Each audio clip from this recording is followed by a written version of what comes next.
Hello guys, welcome to my vlog.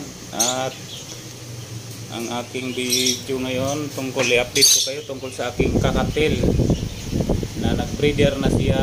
At yan nga, wow, ay sa una kong bili yung kapartner niya ay lalaki din. At tapos ngayon nung kailan umuwi ko nakaraan ay pinalitan ko ng babae na talaga. At ngayon ay nag-breeder na sila. So ito na guys ang aking kakatil.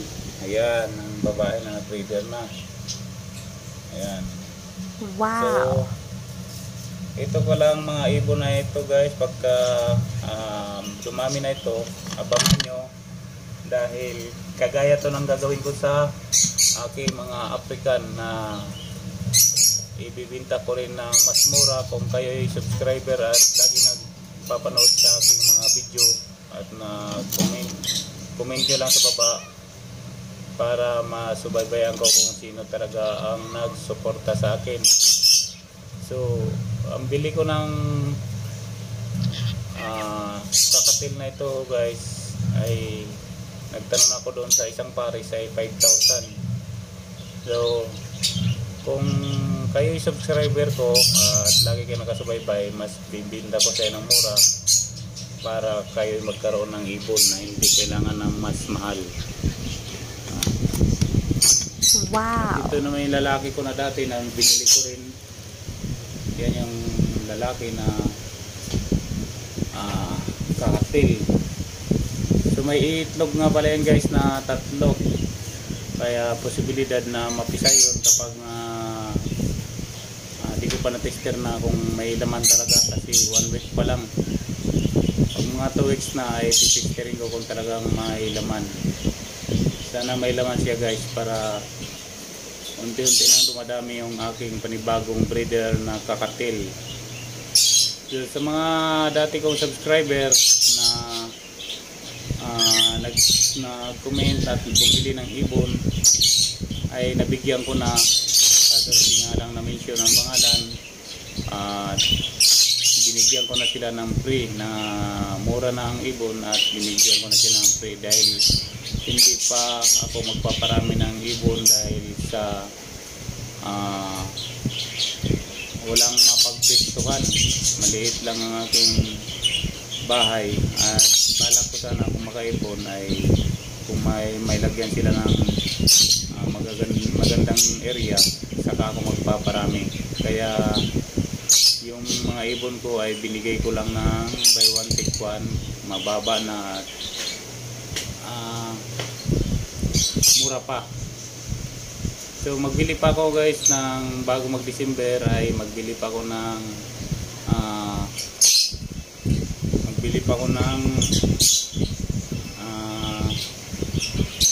isang breeder na kakatil. At yung mga anak kasi nito or mga anak nitong ay pagpaparis-parisin ko kasi bawal magkapatid. Ayan. At kapag mag-breeder na yan at magdami na sila, so doon naman ako maabangan yung video ko na mayroon akong pamamigay na mga kakatil. Kasi guys yung mga African albon ko ay ang albon ko ay 3 breeder na lang. Dati 6, yung 3 breeder na lang. At yung i-ring ko ngayon ay 2 breeder na lang ako. Dati 4 yun.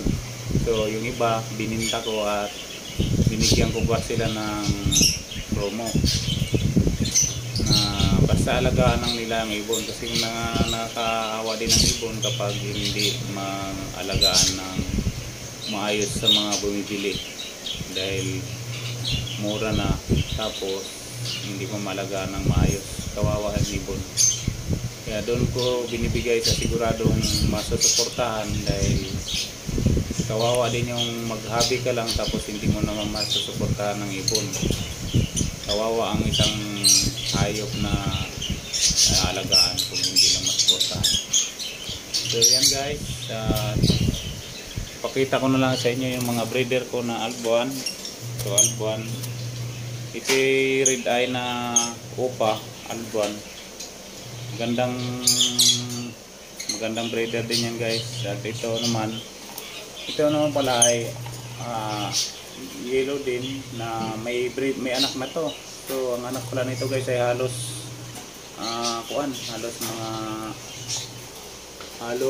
ano sila, mga dilaw. So hindi lang gaano makita rito, matapang. Ayan, may anak to sila rito na dilaw. Tingnan natin. Pasok natin ang ating camera.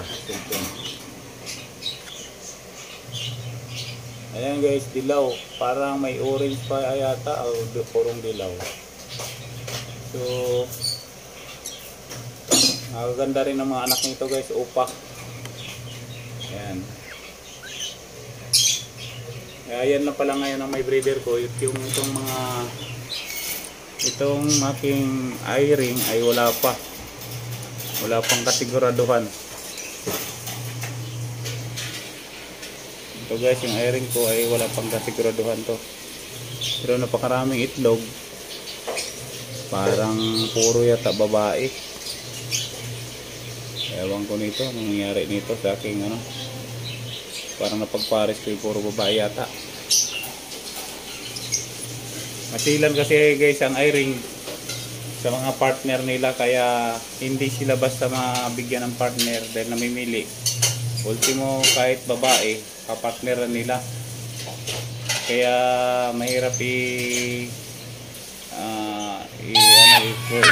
masilan ng mga eye-ring na ito naman albuan, medyo hindi ganong masilan, mas siya sa ganda-ganda si alagaan kaysa sa eye-ring. Ang eye-ring talaga ay masilan kasi magpartner sila ng babae sa babae. Yan.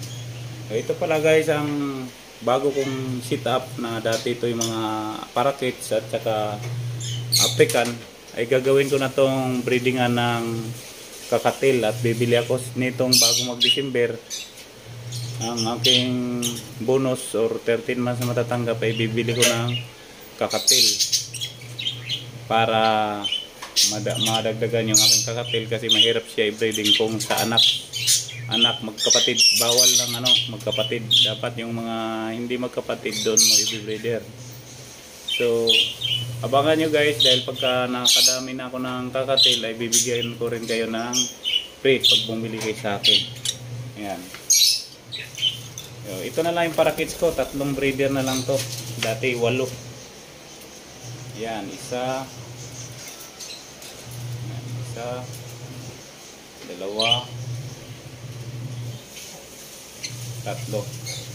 So ang parakeets pala guys ay mabilis mabili.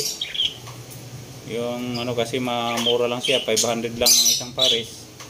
Kaya mabilis siya mabili ikumpara sa mga eye-ring. Pero mas mabilis siyang mag-breeder ikumpara sa mga eye-ring at albuanan eye-ring, mga African. Kasi hindi gaano siyang masilan. Kapag nag-breeder ka nito, may 2 pares ka lang na parakeets, ay mabilis siyang mag-breeding at hindi siya ma-stress. Maliban lang kung solo lang siya, medyo matagal. Kapag solo, may stress siya. At yung mga eye-ring ko na natira dito ay ito sila. Ito na lang yung mga eye-ring ko na natira, konti na lang. Yung mga hindi ko breeder, bali parang 4 na lang to dito, love, no? 4 na piraso na lang. Isa yung yan ay ibang magulang niyan, yung Mabi, at itong 3 na ito ay magkapatid to, yung blue at yung pid na yan, mga pid, yung mga yellow body na pid ay magkapatid yan. Ito lang hindi niya kapatid. So parang magkasundo sila, parehas sa parang sure na pares yung dalawa, lab, na yung blue at saka yung Mabi na color. So hanggang dito lang guys, abangan mo yung mga video ko na ito tungkol sa ibon, kahit hindi ibon at pag nakita ko kayo nagsusubscribe kayo at taga panood kayo sa aking mga video kahit hindi man maganda ang aking video na iba dahil puro sa biyahe lang, ay mabibigyan ko kayo ng mga ibon kung gusto nyo mag-ibon. So hanggang dito lang guys, maraming salamat sa inyong suporta. Bye bye.